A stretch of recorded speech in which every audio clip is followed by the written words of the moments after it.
পূজা চেরির acting আমার বরাবরই অনেক ভাল লাগে। আগেও সবগুলো মুভি দেখা হয়েছে, এইবারও মানে ব্যতিক্রম হয় না, এবারও অনেক ভালো লাগছে।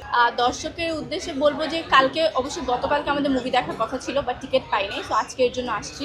সো দর্শকদেরকে বলবো যারা মুভি পছন্দ করেন বা যারা পছন্দ করেন না সবাইকে আসতে আমন্ত্রণ করব।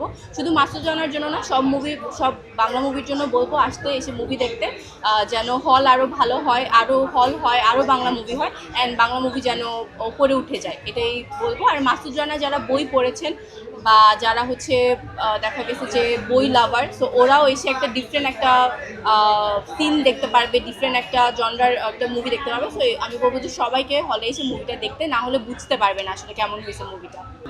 আমার মনে হয় প্রথম যে কারণটা আমি বলবো সেটা হচ্ছে যারা বই পড়ছে, আমি বারবার এটা বলবো যে যারা বই পড়ছে, তো বই থেকে আমরা অলওয়েজ একটা ভিজুয়াল করি যে এটা এরকম হবে, এটা এরকম হবে। তো মুভিতে এখানে আর ভাবার কোনো মানে মানে ভাবতে হবে না, এখানে এসে ওরা ওইটাই দেখতে পারবে। তো এটার জন্য আমি বলবো দেখতে আসতে। সেকেন্ড যেটা বলবো, এখানে সবার অ্যাক্টিং অনেক ভালো ছিল। পুরাটা টাইম আমাদের মনে হয়েছে যে কী হবে।